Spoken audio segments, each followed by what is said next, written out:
자, 요한복음 9장 찾으셨으면 오늘은 13절부터 보겠습니다. 13절부터 23절까지. 오늘 제가 읽겠습니다. 여러분 눈으로 보시겠습니다. 그들이 전에 눈 멀었던 그 사람을 데리고 바리새인들에게 가니라. 예수님께서 진흙을 이겨 그의 눈을 열어주신 날은 안식일이더라. 그때 바리새인들도 그가 어떻게 시력을 받았는지 그에게 다시 물으니 그가 그들에게 이르되 그 사람이 진흙을 내 눈에 바르매 내가 씻었고 지금은 보나이다 하니라. 그러므로 바리새인들 중에 어떤 이들은 이르되 이 사람은 안식일을 지키지 아니한즉 하나님께로부터 오지 아니하였도다 하며 다른 이들은 이르되 죄인인 사람이 어떻게 그런 기적들을 행하겠느냐 하여 그들 가운데 분열이 생기니라. 그들이 그 눈 멀었던 사람에게 다시 이르되 그가 내 눈을 열어주었으니 너는 그에 대해 무엇라 말하느냐 하매 그가 이르되 그는 대언자이니이다 하니라.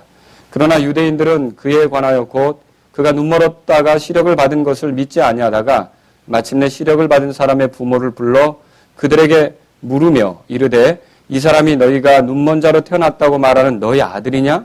그러면 지금은 그가 어떻게 보느냐 하니 그의 부모가 그들에게 대답하여 이르되 이 사람이 우리 아들인 것과 그가 눈먼 자로 태어난 것을 우리가 아나이다.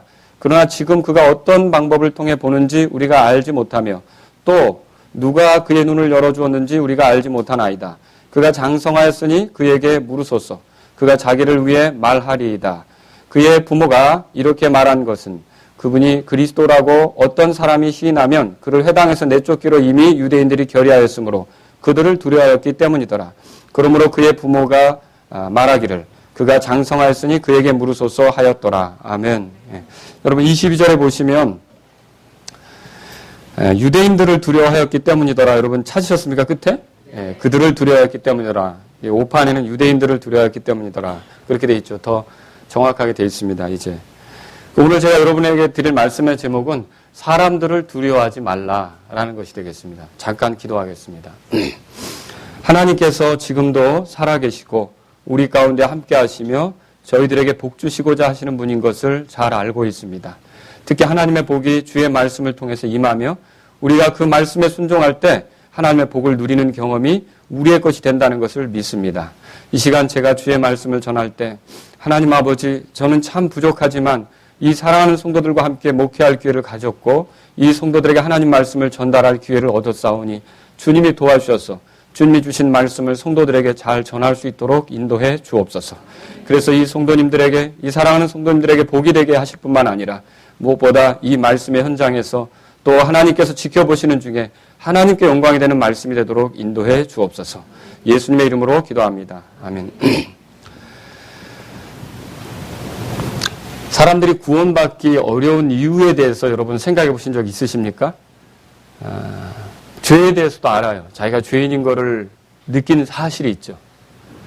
그리고 또 스스로에게 죄에서 벗어날 그런 방법이 없다는 것도 알아요. 그리고 또 누군가 예수님을 전해서 이런 방식으로 하나님께서 죄가 해결되도록 정하셨구나. 그것도 알아요. 그래서 예수님을 받아들이는 게 구원되는 길이라고 지금 말하고 있구나. 이것도 알았어요. 그런데 예수님을 구주로 받아들이지 않고 주님으로 받아들이지 않고 시간을 질질 끌면서 가거나 또 구원받을 기회를 자꾸 뒤로 미루는 사람들이 왜 그러는지 생각해 보셨습니까? 여러 가지 이유가 있을 수 있습니다. 하나 이유를 든다면 여러 가지 이유인데 오늘은 이 말씀에 비춰 말씀을 드린다면 사람들을 두려워하기 때문입니다. 예수님을 믿고 나서 자신의 삶이 바뀌었을 때 이전의 친구들이 자기 보고 뭐라고 할지 왜 그렇게 달라졌냐? 너 이전으로 돌아와라. 그게 두려운 겁니다. 그리고 전에는 똑똑하게 살더니 완전히 애가 예수 믿는다는 표시로 멍청이가 됐어. 바보가 됐어. 이러기 싫은 거죠. 또 실제로 예수님을 믿다 보면은요, 손해봐야 될 때도 많죠? 그리고 예수님을 믿다 보면 이 물질이 중요한 게 아니라 마음과 삶의 자세가 중요하다는 걸 알아서 많은 물질을 얻을 기회도 내려놓을 때도 있지 않습니까? 그죠? 근데 사실 그렇게 되면 내가 또 궁색하거나 어렵게 보낼 수도 있단 말이죠. 근데 그게 듣기 싫은 거예요. 사람들이 나를 가난하다고 어떻게 잘못 대우하면 어떻게 할까? 나를 좀 빈궁하다고 함부로 대화하면 어떻게 할까? 사람들이 두려운 거예요. 사실 어떻게 보면요. 사람들이 두렵기 때문에 예수님을 영접하는 것에 대해서 뒤로 미루는 경우가 많다는 거죠. 그리스도인이 된 경우도 마찬가지입니다. 우리 하나님 말씀을 듣습니다. 하나님 말씀이 뭐라고 말하는지를 알고 심지어는 아멘도 합니다. 그런데 그 하나님 말씀대로 살지 못하는 이유가 뭘까 생각해 보니까 물론 여러 가지가 있습니다. 근데 오늘 제가 살펴볼 말씀에 비추어 여러분에게 말씀을 드린다면 사람들을 두려워하기 때문에 하나님 말씀대로 살지 못하는 경우가 많다는 거죠. 그래서 저는 오늘 사람을 두려워하지 말라는 이 하나님의 말씀을 여러분에게 전하고 싶은 겁니다. 사람을 두려워하는 것은 지혜롭지 못한 일입니다. 여러분 그렇게 믿으십니까? 그럼에도 불구하고 우리가 다른 사람들을 매우 많이 의식하며 살죠? 여러분과 제가 인터넷에 글을 올릴 때 다른 사람이 어떤 댓글을 다는지 주목해 봅니다. 야, 어떤 격려의 댓글을 달면 어때요? 기분 좋죠? 그런데 여러분 거기에 어떤 악플이 달리거나 좋지 못한 댓글이 달리거나 반대되는 의견이 달리면 여러분 그때부터 이걸 폐쇄시켜 말아 고민하게 됩니다. 사람이 뭐라고 말하는지 신경이 쓰인다는 거죠. 주변에서 내가 하는 행동에 대해서 뭐라고 말하는지 신경이 쓰인다는 겁니다. 멋지다, 좋다 이런 평가를 많이 받으면 그걸 아유 잘해놨네 뭐 이렇게 기분이 좋죠. 그런데 갑자기 이런 표시가 체크가 돼 있다. 에이 올리지 말아야지. 에이 하지 말아야지. 여러분 우리도 모르게 우리가 하는 일을 사람에게 판단받는 것에 의해서 이렇게 할까 저렇게 할까 흔들릴 때가 너무 많다는 거죠. 그게 다른 게 아니라 지금 사람을 두려워하고 있고 사람을 의식하고 있다는 거죠. 다른 사람들로부터 좋은 평판을 듣지 못하는 거, 따돌림을 받는 거, 그리고 다른 사람들이 나를 싫어하는 소리 하는 거, 나에 대해서 싫어하는 소리 하는 거, 이거에 대해서 우리가 굉장히 민감하다는 거예요. 여러분 안 그렇습니까? 여러분은? 네. 여러분 안 그렇습니까? 네. 제가 요한복음을 읽어보면 요한복음에서 유대인들이라고 표현된 그 말을 발견할 수가 있습니다. 18절에 그러나 유대인들은 그렇게 나오죠? 이 유대인들이 어떤 사람들을 가리킵니까? 유대에서 종교적으로 지도자의 위치, 권위자들의 위치에 있는 사람들을 얘기한다고 그랬죠? 여기 뭐 바리새인들도 포함이 됩니다. 이 사람들의 특징이 뭡니까? 이 사람들은 자기들이 가르친 대로 일치해서 누군가가 말하지 않는다. 그리고 자기들이 만들어낸 관습과 전통을 도전적인 방식으로 대한다. 이렇게 하면 이 사람들은 어떻게 하느냐? 그 사람들에 대해서 비난과 쉽게 말하면 오늘날로 말하면 악플을 달죠. 예수님의 행위에 대해서도 뭐라고 악플을 달았냐면 이는 사마리아인이다. 사마리아인이라는 소리가 뭐라고 그랬죠? 이단자다. 정통에서 벗어났다 이 뜻이에요. 예수님도 이단 소리를 들은 겁니다. 또 뭐라 그랬냐면 막이 들렸다. 거기다가 그렇게 덧글을 단 겁니다. 그의 행동을 보건대 이는 막이 들렸다. 다른 말로 번역한다면 미쳤다. 이렇게 된 거죠. 이렇게 한단 말입니다. 이런 속에서 우리가 이렇게 이런 일들을 당하는 속에서도 사람을 두려워하지 말아야 된다는 하나님 말씀을 더 붙잡기 위해서 오늘 본문에 등장하는 세 종류의 그런 그 인물들을 살펴보려고 하는 것입니다. 그래서 이 세 인물들을 살펴보면서 정말로 우리가 사람을 두려워해서는 안 되는 것을 더 확고히 하는 시간이 되었으면 좋겠습니다. 그러면 세 인물들 중에 첫 번째 인물은 누구냐? 첫 번째 인물은 예수님입니다. 우리가 13절부터 16절까지 예수님에 대해서 좀 볼 수 있는데 사실은요, 이 본문에 예수님이 활동하는 게 나옵니까? 안 나옵니까? 예수님이 말하는 부분이 기록되어 있습니까? 예수님은 등장하지 않습니다. 여기 예수님은 없어요. 예수님은 없는 겁니다. 그럼에도 불구하고 이 자리에서 이 바리새인들이 일으킨 분열이 있죠. 그리고 또 눈먼 사람, 그리고 눈뜬 사람, 눈 멀었다 눈뜬 사람에게 계속 거듭되는 질문을 하거나 이 부모에게 질문을 해서 이가 네 아들이냐? 이가 날 때부터 소경이냐? 어떻게 보았느냐? 이런 질문을 계속 거듭 반복하는 이유는 누구 때문에 이게 나온 겁니까? 예수님 때문에 나온 거예요. 예수님 때문에 이 사건이 빚어진 거라는 거죠. 특히 왜 그럼 예수님이 이 자리에서 사람들의 분열을 일으키고 이 사람들이 말하는 것에 대해서 이렇게 그 주제가 되었느냐, 소재가 되었느냐, 다른 게 아니라 예수님께서 안식일에 병자를 고쳤기 때문입니다. 14절 보세요. 14절. 다 같이 읽겠습니다. 시작. 예수님께서 진흙을 이겨 그의 눈을 열어주신 날은 안식일이더라. 예, 안식일날 그렇게 했어요. 사실 이 사람이 눈을 떴을 때 기뻐하면 얼마나 좋습니까? 그 이웃들은 그런데 기뻐하기는커녕 바리새인들에게 데려갔죠. 왜 바리새인들에게 데려갔을까요? 여러분 이거 오늘날하고 똑같아요. 그 당시에 유대인들의 그 보통 일반적인 관습은 특별한 종교적인 경험을 하거나 특별한 현상을 목격하면 이것이 하나님께로부터 온 것인지 사람들이 사람을 속이기 위해 만든 것인지를 누군가에게 물어야 되는데 그때 종교적인 권위자들을 찾아갔다는 거죠. 오늘날 여러분들이 이상한 소리를 듣거나 이상한 현상을 목격하면 담임 목사님 저에게 찾아와서 목사님 이런 일이 있었는데 심지어 저에게 목사님 이런 꿈을 꿨는데 이런 묻는 분들도 있죠. 제가 그러면 꿈 깨세요 그러죠. 근데 이렇게 와서 묻잖아요. 그거랑 똑같이 이 당시에도 종교적인 권위를 가진 사람들이 가서 묻는다는 거죠. 묻는데 왜 하필이면 바리새인들이냐. 요한복음 3장에 보니까 예수님께서 바리새인이었던 니고데모에게 너는 이스라엘의 선생으로서 이것도 알지 못하느냐라고 말하신 부분이 있습니다. 당시에 바리새인들은 이스라엘에서 가르치는 역할을 했어요. 이제 레위 사람들도 가르쳤고 심지어는 제사장들도 교육하는 사람들이 있었어요. 하나님 말씀으로 이렇게 이스라엘 백성을 일깨우던 위치에 있었던 사람들이 바리새인이라는 거죠. 그러니까 바리새인들에게 달려가서 이 현상이 하나님께로부터 온 것인지를 묻게 됐다라고 하는 것이죠. 그런데 여기 보세요. 이미 그 눈뜬 사람이 자기 이웃들에게 뭐라고 한 적이 있냐면 11절에 보세요. 11절에 그가 대답하여 이르되 예수라는 사람이 진흙을 이겨 내 눈을 바르고 나더러 실로암 못에 가서 씻으라 하기에 내가 가서 씻고 시력을 받았노라 이렇게 말한 적 있죠. 그러니까 이 그 눈뜬 사람을 데리고 가는 그 이웃들이 바리새인들을 만났을 때 뭐라고 그랬을까요? 예수라는 사람이 이렇게 눈을 뜨게 했다. 이거 어떻게 생각하느냐? 이렇게 물었지 않겠습니까? 그때 이 바리새인들이 이 눈뜬 사람에게 묻습니다. 다시 묻죠. 뭐라 그러냐면 15절에 보시면요. 15절 같이 읽겠습니다. 시작. 그때 바리새인들도 그가 어떻게 시력을 받았는지 그에게 다시 물으니 그가 그들에게 이르되 그 사람이 진흙을 내 눈에 바르매 내가 씻었고 지금 보나이다 아니라. 여기 그 사람이 내 눈을 뜨게 했는데 그 사람 누구 말하는 겁니까? 예수님을 그 사람이라고 표현한 거 보면 이미 바리새인들이 그 사람이 누구를 지칭하는 걸 알고 있다는 뜻이죠. 그러면 데리고 오면서 예수라는 분이 눈 뜨게 해줬다라고 주변의 이웃들이 얘기하는 셈이라는 거죠.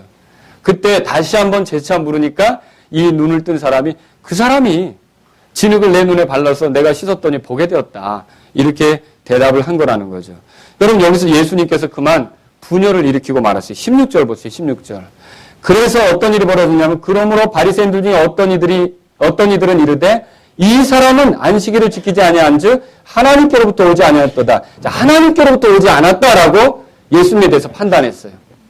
하나님께로부터 오지 않았다는 소리는 여러분 스스로 하나님께서 보내신 것처럼 행세한다는 뜻이에요. 신명기에 보면 하나님이 보내시지도 않았는데 하나님이 보낸 것처럼 말하는 사람은 돌로 쳐 죽이게끔 되어 있습니다. 긍휼을 베풀면 안 되는 거죠. 이제 이스라엘 백성을 선동해서 하나님께로부터 등을 돌리게 만드는 사람일 수 있으니까 어떤 기적을 행하든지 어떤 표적을 행하든지 자기가 하나님께로부터 온 것처럼 얘기해서 사람들을 선동한다. 그럼 그 사람들은 죽이라고 이렇게 얘기가 돼 있다는 거죠. 근데 예수님을 뭐라고 말한 거예요? 하나님께로부터 오지 않았다. 그리고 또 다른 이들은 이르되 죄인인 사람이 어떻게 그런 기적들을 행하겠느냐 그랬죠. 그러면 이 말은 무슨 뜻입니까? 하나님께로부터 오지 않았을 뿐만 아니라 누군가는 죄인이라고 비난한 거죠. 그렇죠? 그러니까 거기에 맞받아서 죄인인 사람이 어떻게 이런 기적들을 행하겠느냐 이렇게 얘기하는 거 아닙니까? 여러분 우리가 생각해 볼 게 있어요. 여기 하나님께로부터 오지 않았다 이런 말을 했던 것은요. 예수님이 안식일에 어떤 수고를 했기 때문에 그렇습니다. 일을 했기 때문에 그렇다는 거죠. 유대인들이 율법에 관해 정리해 놓은 그 미시나라고 하는 그런 그 글이 있습니다. 책이 있습니다. 근데 여기 보면 안식일에 해서는 안 되는 39가지 조항이 적혀져 있는데 그 중에 하나가 뭐냐? 안식일에는 빵을 굽겠다고 빚어서도 안 돼요. 안식일에는 무슨 도자기나 이런 거 구워서도 안 돼요. 빚어서도 안 돼요. 진흙을 이겨서도 안 된다는 거죠. 안식일에는 그걸 해서는 안 된다라고 하네요. 그런데 예수님은 어떻게 했습니까? 진흙을 이겼어요. 그리고 또 뭐 했어요? 발랐어요. 거기서 끝난 게 아니에요. 가서 그 사람 눈을 뜨게 했어요. 뜨게 하는 일을 했단 말이죠. 이렇게 했을 때 이들은 예수님이 안식일을 어긴 것으로 이렇게 몰아붙였다라고 하는 것이죠. 그래서 이 말을 하는 거예요. 이 사람들이 이렇게 말했던 건요. 사실은 안식일이 주어진 의미를 잘 이해하지 못했기 때문에 그렇다는 거죠. 여러분 안식일이 주어진 그 목적 또 하나님께서 이 안식일을 허락하신 의도를 알고 계십니까? 이 안식일은요. 정말로 사람을 위한 것입니다. 만일 이 안식일을 하나님이 강제로 정하시지 않았더라면 사람들은 어떻게 하느냐? 쉬는 날 없이 일할 겁니다. 돈 벌기 위해서. 더 좋은 위치를 차지하겠어. 그리고 쉬는 날 없이 일하면 24시간, 일주일 내내, 한 달, 365일 일하면요. 얼마 안 가서 그 몸은 고장이 나고 그 몸은 하나님의 창조 목적대로 자연의 그 아름다움이나 인간사의 아름다움을 누리기는커녕 질병으로, 대개 다 질병으로 허덕이다가 이제 그 비참한 생을 마감하면서 삶이 왜 이래, 저래 하면서 불평과 원망을 쏟아놓겠죠. 근데 하나님은 그걸 막으시는 거예요. 그래서 우리를 향한 긍휼의 법으로 안식일법을 제정하신 거예요. 우리의 몸을 회복하고 우리가 건전하게, 건강하게 살아가도록 안식일법을 정하신 거죠. 그래서 사람이 아무리 열심히 하다가도 하나님에 대한 신뢰를 가지고 하루 쉴 줄도 알고 자기 몸을 회복시키면서 이제 힘을 갖고 다시 도전할 수 있고 다시 시작할 수 있기 위해서, 그게 전적으로 이 안식일이 누구를 위해 마련된 겁니까? 사람을 위해 마련된 거예요. 또 안식일은요, 긍휼의 법입니다. 사람을 끔찍히도 생각해서 온전히 회복되길 바라는 하나님의 뜻에 의해서 만들어진 게 안식일이란 말이죠. 근데 이 유대인들은 그런 의도를 존중했습니까? 아니라는 거죠. 사실 예수님께서 이 안식일에 눈먼 자를 눈뜨게 한 건요, 안식일의 그 목적에 맞는 거예요. 하나님이 긍휼을 품으신 것처럼 예수님도 긍휼로 그 사람을 대한 거죠. 또 하나님께서 사람이 회복되길 바라시는 것처럼 그 사람을 눈먼 상태에서 눈 뜨도록 회복시켜준 거고요. 하나님께서 사람이 더 건강하게 멋지게 인생을 살길 바라시는 그 목적대로 이 눈먼 사람이 눈을 떠서 더 멋지게 아름다움을 보며 하나님을 찬양하며 살아갈 수 있도록 만들어준 거니까 예수님의 행동은 안식일을 존중한 겁니까? 무시한 겁니까? 안식일법을 더 존중한 거죠. 그렇죠? 근데 이것에 대해서 알지 못하니까 예수님에 대해서 비난하게 된 거죠. 그래서 결국 이 안식일을 어겼으므로 이 사람은 하나님께로부터 보냄받은 게 아니다. 이 말을 듣고 어떤 사람은 반대로 바리새인인데도요. 뭐라고 그러냐면 죄인인데 어떻게 그런 기적을 행하겠느냐. 16절에 나오죠. 그렇게 얘기했던 거예요. 죄인인 사람이 어떻게 그런 기적들을 행하겠느냐. 이렇게 얘기했던 거죠. 이 그런 기적들을 행하겠느냐라고 하는 말을 여러분이 또 잘 생각해 볼 필요 있어요. 이 그런 기적들이라고 하는 건 눈먼 자의 눈을 뜨게 하는 건요. 메시아가 와서나 할 일이에요. 이사야서 29장 18절에 보면 메시아가 오면 못 보는 자를 보게 한다고 그렇게 소개하고 있어요. 그러면 어떻게 죄인인 사람이 메시아나 할 수 있는 일을 와서 하느냐, 그런 소리예요. 이게 메시아의 가능성이 있다라고 하는 그런 마음의 생각을 가지고 있는 사람도 있는 거죠. 그죠? 그리고 또 여기 그 기적들이라는 말을 보세요. 여러분, 그 기적이라고 안 하고요. 16절에 보니까 그런 기적들을 행하겠느냐 그렇게 돼 있죠? 한 가지예요? 여러 가지예요? 여러 가지라면 이 기적들이 지금 누적되어 온 거예요. 앞으로부터 그런 기적들을 예수님이 한 가지만 그 눈먼 사람을 실로암 못가에서 뜨게 한 그 사건 하나만이 아니라 이전에도 여러 가지가 있었는데 이 사람이 어떻게 죄인이라면 그렇게 계속 반복적으로 그런 일을 거듭거듭하면서 우리에게 놀라운 일을 보여줄 수 있겠느냐 이렇게 얘기한 거죠. 유대인 바리새인이면서도 니고데모가 이렇게 말했던 거 여러분 읽어보신 적이 있습니까? 하나님이 함께 하시지 아니하시면 당신이 행하시는 이 기적들은 아무도 할 수 없나이다. 그러니까 이 바리새인들 중에도 어떤 사람들은 이게 심상치가 않다. 예수님이 하시는 일이 이거 메시아가 할 일이고 하나님이 보내지 않으면 있을 수 없는 일인데 이렇게 생각하는 사람이 있었던 거예요? 없었던 거예요? 있었던 거죠. 그러니까 이들 가운데 분열이 생긴 거예요. 서로 이렇다 저렇다 얘기를 하면서 분열이 되니까 대답을 정리할 수가 없었던 거죠. 그래서 여러분 이 사람들이 막 이렇게 이제 다투게 되는 것을 우리가 성경을 통해 보는 겁니다. 자, 근데 여기서 생각해 볼 게 있어요. 그러면 이렇게 분열이 일어났는데 예수님은 왜 안식일에 꼭 그 사람을 고쳐야 되느냐라고 하는 거죠. 왜 예수님은 안식일에 고쳐야 되느냐는 거예요. 38년 된 병자를 온전케 할 때, 베데스다 목가에서 온전케 할 때, 그때 어떤 날이었습니까? 그때도 안식일이었어요. 또 오른손 마른 사람 있죠? 그 사람을 일으켜서 세워가지고 여러 사람들이 보는 데서 그 손이 정상적으로 돌아오도록 만드는데 그날도 어떤 날이었습니까? 안식일이었죠. 이미 예수님은 안식일을 어긴다는 비난을 많이 들었어요. 그러면 또 안식일에 이 사람을 실로암 목가에서 눈을 뜨게 한다면 또 비난 들을 게 뻔한 거 아닙니까? 그죠? 또 비난 들을 게 뻔하다는 거죠. 우리 생각에는 좀 좋은 일도 자꾸만 충돌하거나 비난되는 거나 마찰 이런 걸 줄이면서 최소화하면서 할 수 있으면 얼마나 좋겠습니까? 우리 생각은 그렇죠. 그래서 우리가 그때 있으면 예수님 꼭 오늘 말고 어제 하시든지 안식일 지나서 내일 하시든지 하시지 왜 꼭 이날 그 사람 눈을 뜨게 하시는 겁니까? 이렇게 말할 수도 있다는 거죠. 사실 또 예수님은요, 꼭 진흙을 이겨서 눈에 안 바르고도 고칠 수 있어요. 근데 왜 굳이 일을 해가지고 그거 일 같지도 않은 그 일이 그걸로 해서 일한다는 비난을 들으시면서 그 사람이 눈을 뜨게 하는 겁니까? 여러분 그렇게 말할 수 있잖아요. 여기에 이유가 있다는 거죠. 여러분 우리가 여기서 중요하게 생각해야 될 게 있어요. 예수님은 이걸 통해서 예수님은 하나님의 일을 하시는데 절대로 사람을 두려워하지 않는다는 걸 보여주고 있습니다. 절대로 사람을 의식하지 않는다는 걸 보여주고 있습니다. 절대로 사람들이 뭐라고 말하는지 개의치 않는다는 걸 보여주고 있습니다. 사람들의 판단이나 평가나 비난에 대해서 연연해 하지 않는다는 걸 여기서 보여주고 있다는 거죠. 예수님은 자유롭게 자신이 하시고 싶은 방법대로 하나님의 뜻을 따라 얼마든지 하나님을 기쁘게 하는 일을 하실 수 있다는 거죠. 사람들이 거기에서 뭐라고 걸고 넘어지든지 뭐라고 트집잡든지 개의치 않는다는 거죠. 여러분 우리가 이걸 배워야 될 필요가 있어요. 하나님의 일을 할 때 사람을 두려워하면 자유롭게 일할 수 없습니다. 하나님의 일을 할 때. 아더 핑크가 이렇게 말한 적이 있습니다. 이 부분에 대해서 이제 주의를 해놓으면서 이렇게 얘기했는데 잘 들어보세요. 신자들은 종교적인 율법자들이 만든 규칙과 규정들이 성경의 지지를 받지 못할 때에는 그들의 명령에 따름으로 빚어지는 속박의 상태에 빠지지 않도록 주의해야 한다. 무슨 말입니까? 사람들이 만들어 놓은 것 중에 성경과 일치하지 않는 것, 하나님의 의도와 상관없는 것, 하나님의 뜻과 상관없는 것에 매여서 스스로 그 굴레 아래서 종살이를 할 필요는 없다라는 뜻으로 말하는 거죠. 여러분과 제가 하나님 말씀을 읽어서 하나님의 뜻과 의도를 확인한다면 그리고 자유롭게 움직인다면 사람을 두려워하지 않고 자유롭게 하나님의 일을 할 수가 있다는 것이죠. 여기 그리스도인들이 하나님 말씀대로 사는 일에 대해서 사람을 두려워할 필요가 없다는 것을 배우게 됩니다. 하나님께서 기뻐하시는 일에 헌신하면서 사람이 뭐라고 말하는지 여러분 따질 필요 있겠습니까? 바울도요, 예수님을 만난 뒤에 하나님을 위해 헌신하려고 할 때 자기 육체의 혈육들과 의논하지 않았다는 말 여러분 읽어보셨습니까? 예. 우리가 구원받는 문제, 내가 예수님을 지금 영접하는 거 우리 부모님들이 뭐라 그럴까? 지금 그건 중요한 게 아니라는 거죠. 그죠?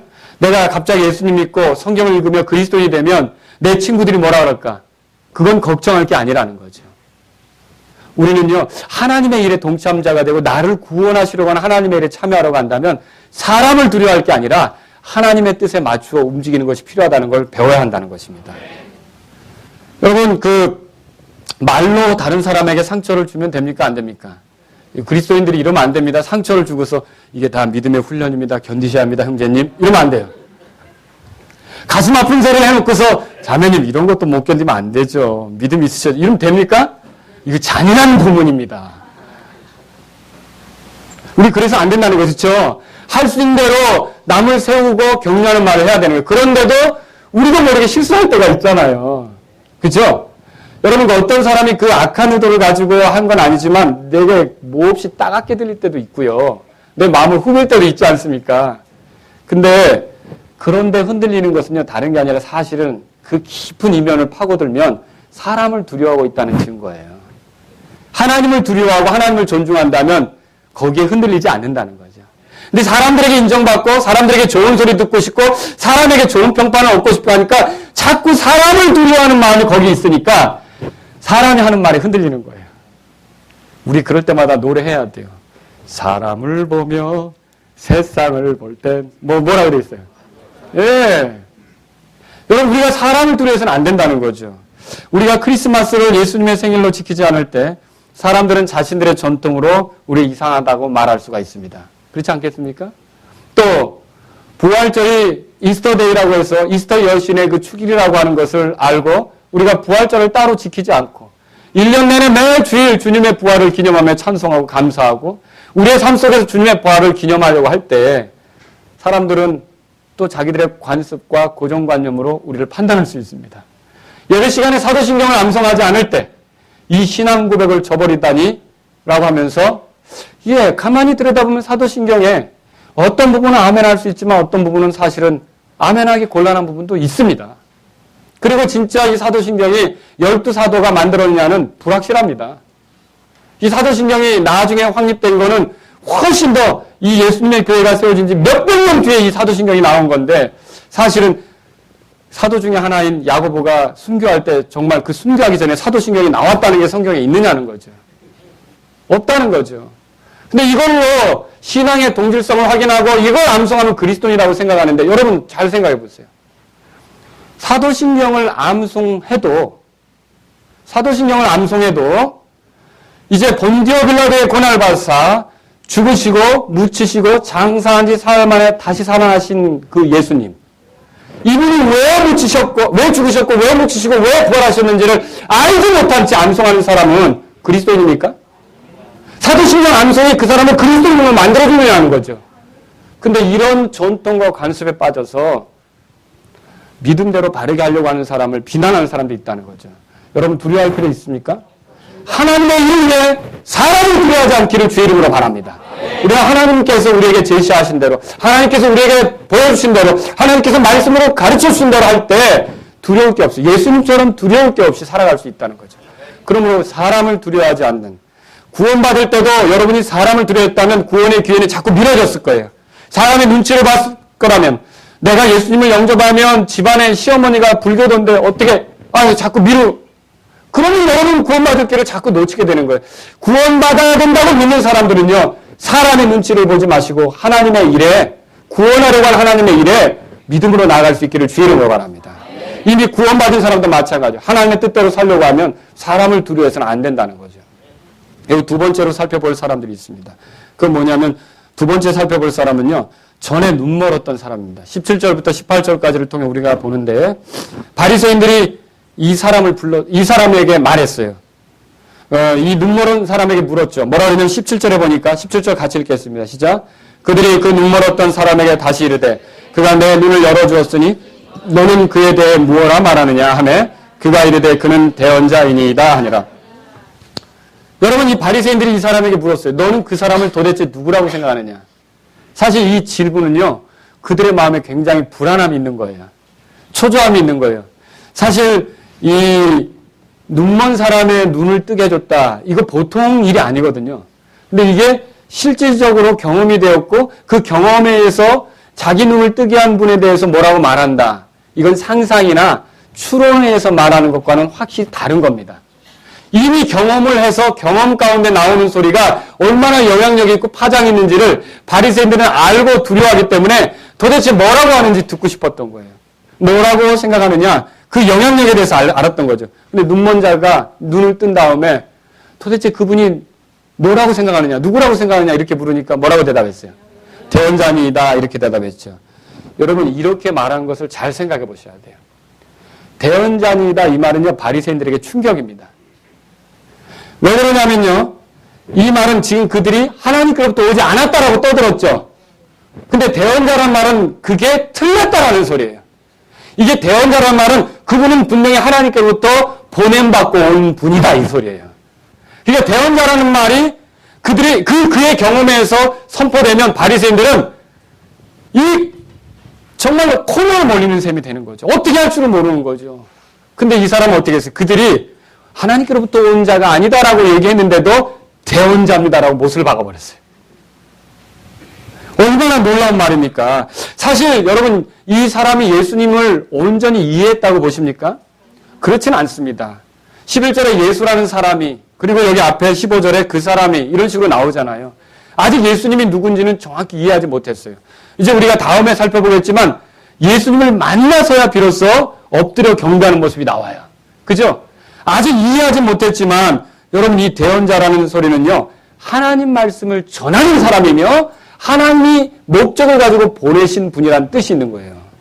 사실 예수님이 대언자라는 소리는 이번에 한 번만 들은 게 아니에요. 수가성 그 사마리아 여자 있죠? 우물가에서 그 여자도 처음에는 유대인이 왜 나와 상종합니까? 네가 보니까 남편 좀 데려와 봐라. 남편 없습니다. 알지. 5, 6번째인데 지금도 네 남편 아니지? 이 얘기하니까 이 여자가 그때 깜짝 놀라면서 뭐라 그랬어요? 대언자입니다. 이렇게 얘기했죠.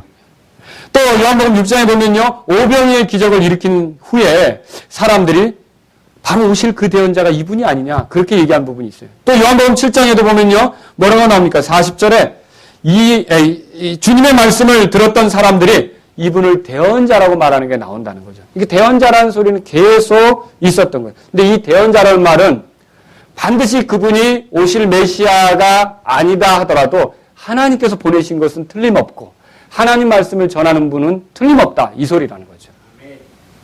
그러면 이 눈 멀었다 눈 뜬 사람이 이렇게 했을 때 사실 유대인들은 예수님에 대해서 뭐라고 악플을 달았냐면 사마리아인이다. 막이 들렸다. 근데 거기다가 다른 덧글을 단 거예요. 여기 유대인들이 뭐라 하냐면 이 사람은 사마리아인. 그리고 또 바리새인들이 뭐라고 하냐면 막이 들렸음. 근데 거기다가 새로운 덧글이 달린 거죠. 대언자. 그럼 앞에 게 뭐예요? 다. 이거 다 거짓이라는 소리죠. 너희들 알지도 못하고 하는 소리를 하는 거예요. 너희들 틀렸다라고 하는 거죠. 이 사람이 여기서 그들의 판단이 잘못되었다는 거죠. 이 사람들이요. 하나님께로부터 보내심을 받지 않았다 이렇게 썼어요. 그 죄인이다 이렇게 썼어요. 이게 거짓 선생이다 그런 의미죠. 근데 거기다가 이 사람이 너는 누구라고 하느냐 한번 써봐라. 그러니까 말하자면 대언자인이다.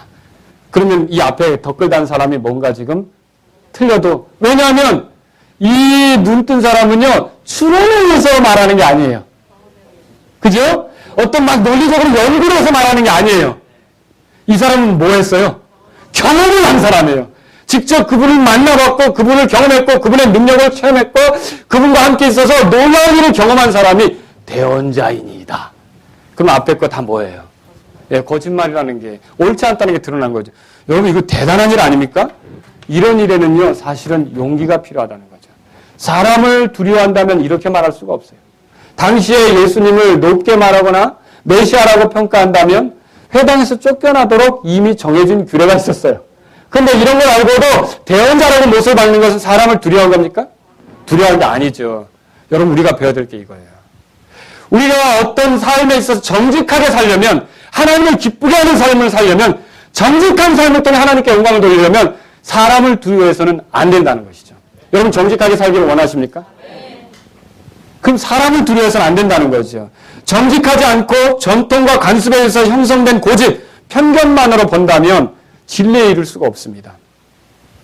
사람은요, 때때로 자기가 해왔던 것이 하나님의 말씀에서 볼 때 거짓이었다는 걸 볼 줄 알아야 진리에 이르게 되는 거죠. 정직할 때 진리에 이르게 되는 거죠. 그리고 이 정직한 건요, 사실은 사람을 두려워하지 않을 때 정직하게 되는 겁니다. 우리 조상들이 왜 구원 못 받았느냐, 구원 받았느냐 이렇게 묻는 경우가 저는 종종 있었어요. 여러분들 가운데 어떤 분이 우리 조상들은 어떻게 된 겁니까? 이렇게 묻죠.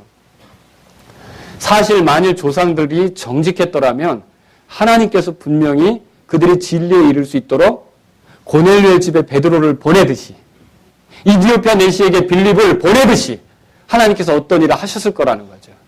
그러나 우리 조상들은 사실 정직하지 못한 삶을 살았어요. 우상 앞에서 절하고 자기를 실제로 도와줄 수도 없는 것에 빌면서 그게 거짓이겠거니라고 한 번도 제대로 생각을 못 해보고 사람이 만들어놓은 불상 앞에 절하면서 그게 무슨 정말 사람이 만든 피조물인데 그게 무슨 능력이 있는 것 이게 아닐 텐데 이렇게 한 번 생각해보면 정직하게 본다면 그게 아니고 어디에 진리가 있을까 찾아야 되지 않습니까? 근데 그렇게 하지 않았기 때문에 결국 진리에 이를 수 있는 기회가 없었다라고 하는 거죠. 여러분 정직한 것은 용기가 필요해요. 벌거숭이 임금님 얘기 아시죠?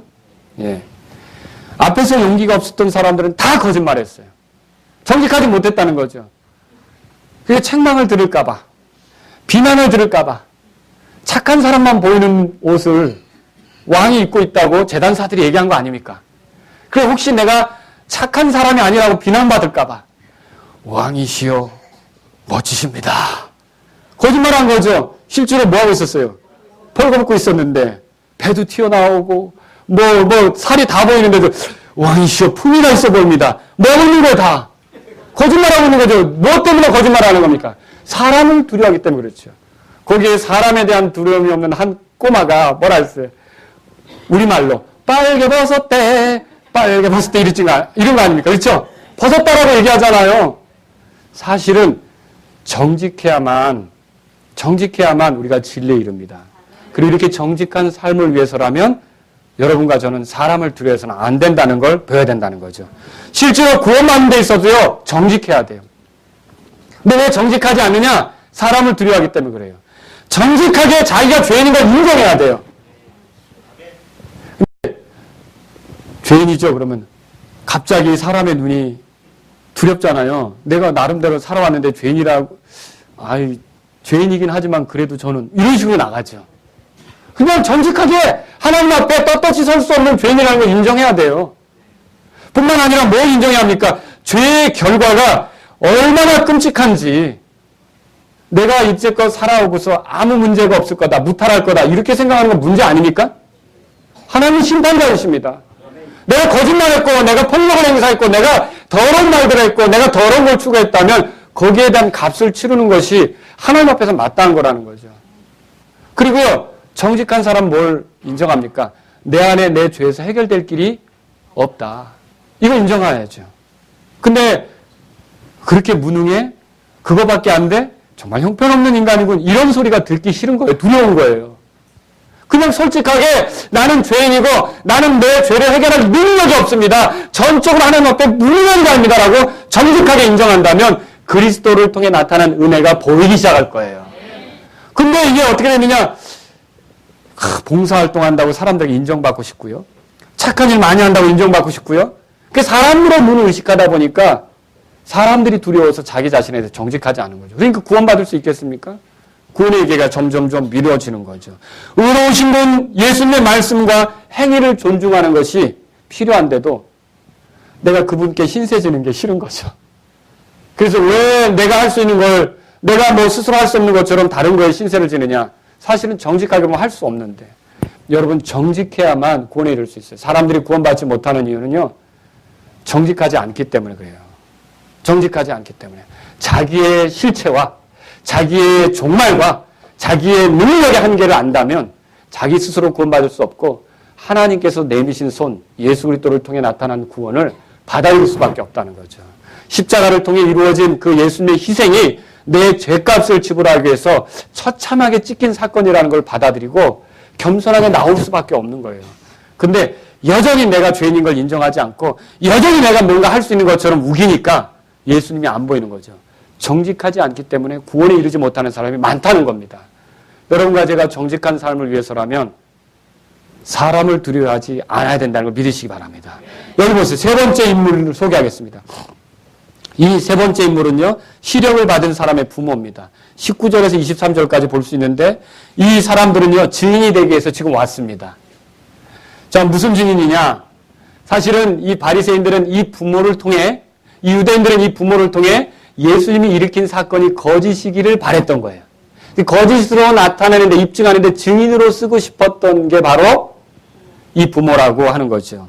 자, 만일 그래서 이 사람이 날 때부터 소경이 아니었다는 게 드러나면 예수님이 행한 일은 사기예요. 그래서 예수님을 더 공격할 수 있는 기회가 되는 거죠. 그래서 이 세 가지를 물어보죠. 첫째는 뭡니까? 이 사람이 당신들의 아들이냐? 그러면 아들이라면 두 번째는 날 때부터 소경이냐? 그러면 세 번째로 날 때부터 소경이었다면 어떻게 보는 거냐? 이렇게 묻죠. 그렇죠? 자, 이것에 대해서 이렇게 물었을 때 20절에 대답이 나옵니다. 20절 부모들이 뭐라고 하는지 봅시다. 시작. 그의 부모가 그들에게 대답하여 이르되 이 사람이 우리 아들인 것과 그가 눈먼 자로 태어난 것을 우리가 아나이다. 대답했죠? 첫째, 그가 그들의 아들이라는 걸 대답해 줬어요. 첫째 질문에 대답했죠? 네. 자, 이제 두 번째는 뭡니까? 태어날 때부터 소경이냐는 거죠? 그래서 태어날 때부터 눈먼 자였다라고 대답했습니까? 예, 그 두 번째 것도 대답했어요. 근데 세 번째 건 19절 끝에 보세요.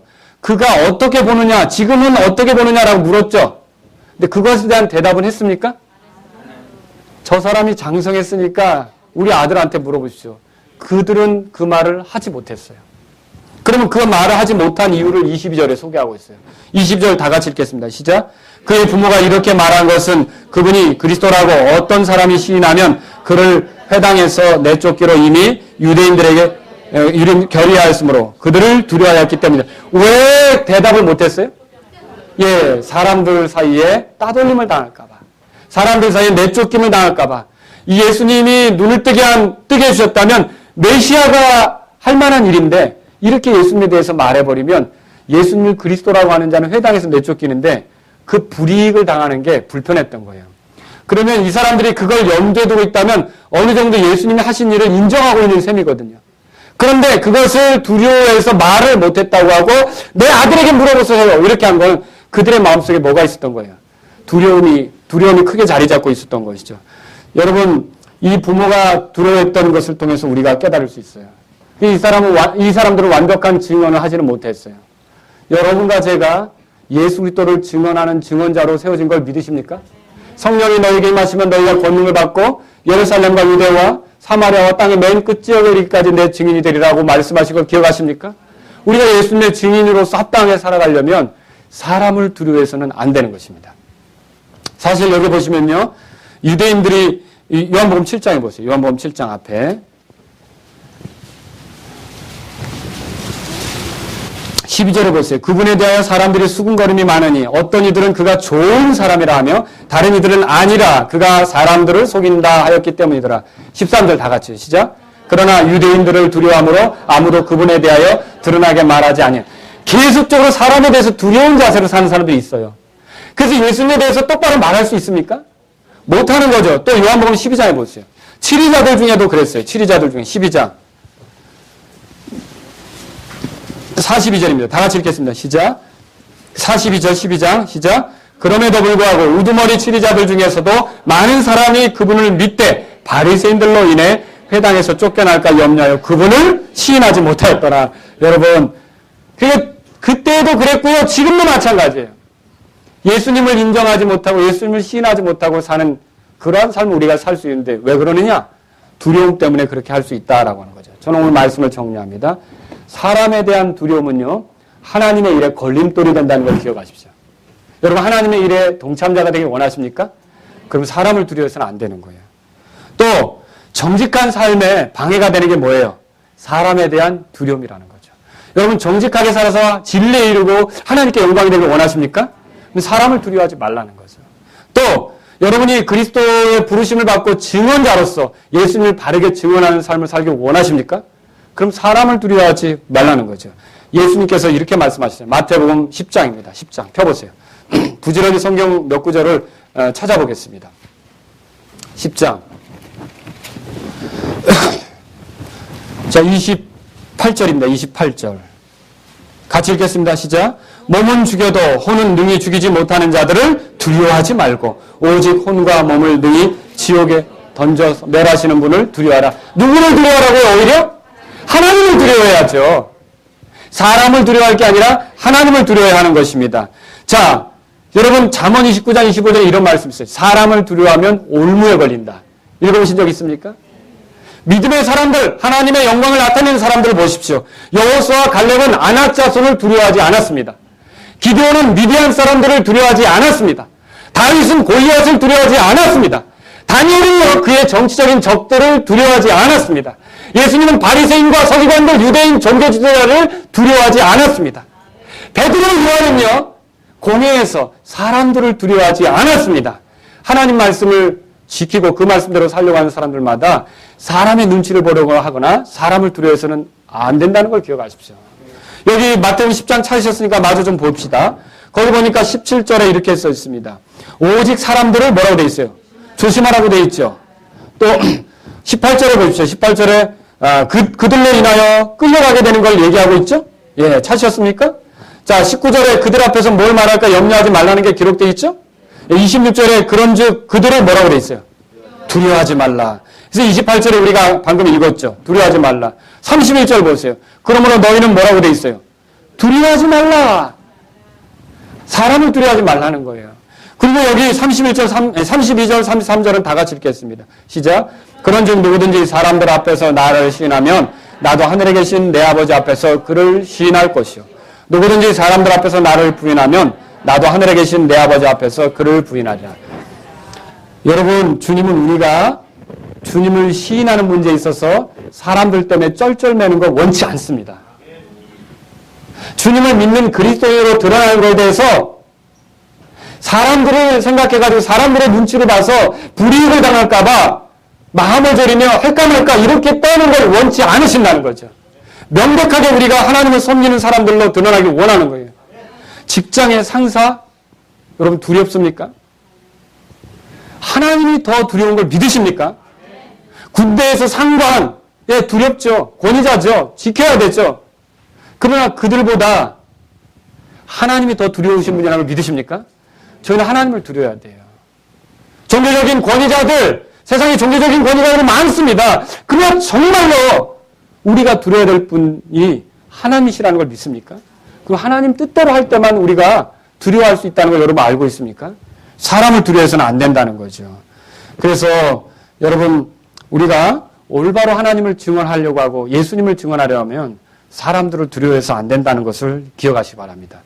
이 주님은요, 모든 일들의 배후에서 다 주도하시고 이끄시고 인도하시는 분이에요. 심지어 여러분에게 한 가지 놀라운 일을 알려드린다면 사람들이 악을 행할 때에도 그 악을 선용하셔서 하나님의 영광과 하나님께 기쁨이 되는 어떤 일을 만들어내실 수 있다는 걸 믿으십니까?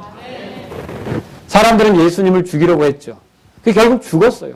근데 그 죽음이 우리의 구원을 이루는 속죄 사건이 된 걸 믿으십니까?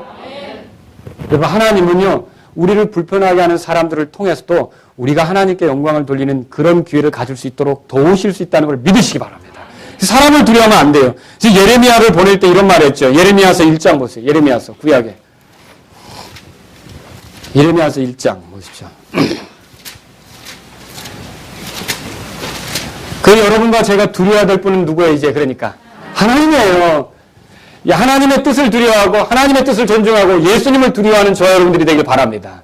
예레미야 1장 보세요. 7절에 그러나 주께서 내게 이르시되, 예레미야를 보내면서 말씀하시는 거예요. 나는 아인이다 하지 말고 내가 너를 보낼 모든 자에게 너는 가며 내가 내게 무엇을 명령하든지 너는 말할지니라. 무엇이든지 그대로 전하라는 거 아닙니까? 그러니까 여기 강단에서 설교하는 사람들이 사람이 두려워서 말을 못하는 일이 생기면 됩니까? 안 됩니까? 여러분 정말로 하나님의 뜻만이 바르게 선포되는 강단이 되기를 원하십니까? 기도하십시오. 사람의 눈치 보지 않는 하나님 말씀만 전해지도록. 여러분 8절 다 같이 읽겠습니다. 시작. 내가 너와 함께하여 너를 건져내리니 그들의 얼굴을 두려워하지 말라. 주가 말하노라 하시고, 사람의 눈치, 사람의 표정, 사람의 안색, 그런 거에서 우리의 삶이 흔들리지 않기를 주께서 바라고 계십니다. 여러분 또 한번 찾아보겠습니다. 이사야서 51장입니다. 이사야서. 주님은 우리에게 이렇게 또 말씀해 주십니다. 7절에 보세요. 우리가 의를 아는 자들이에요. 우리 마음에 하나님의 법이 있어요. 우리가 그리스도인 맞죠? 우리들에게 뭐라고 말씀하시는지 보세요. 이사야서 51장 7절입니다. 다 같이 읽겠습니다. 시작. 의를 아는 자들아, 마음에 내 법이 있는 백성들아. 예, 이거 그리스도인 얘기하는 거 아닙니까? 그렇죠? 예, 계속 읽겠습니다. 너희는 내 말에 귀를 기울이라. 또 너희는 사람들의 비방을 두려워하지 말며 그들의 욕설을 무서워하지 말라. 또 여러분 이사야서 51장 거기 12절에도 보세요. 다 같이 읽겠습니다. 나 곧 내가 너희를 위로하는 자이거늘 너는 누구이기에 죽을 사람을 무서워하며 풀같이 될 사람의 아들을 무서워하느냐. 여러분 제가 이제 결론적으로 말씀드립니다. 우리가 사람을 두려워하지 않기를 주님이 원하십니다. 주님을 두려워하기를 원하신다는 거죠. 이것이 우리가 진리에 이르는 길이고 정직하게 사는 길이고 우리가 올바르게 증언하는 길이고 우리가 하나님의 일에 참여하는 방법이라는 걸 여러분이 깨달으시기 바랍니다.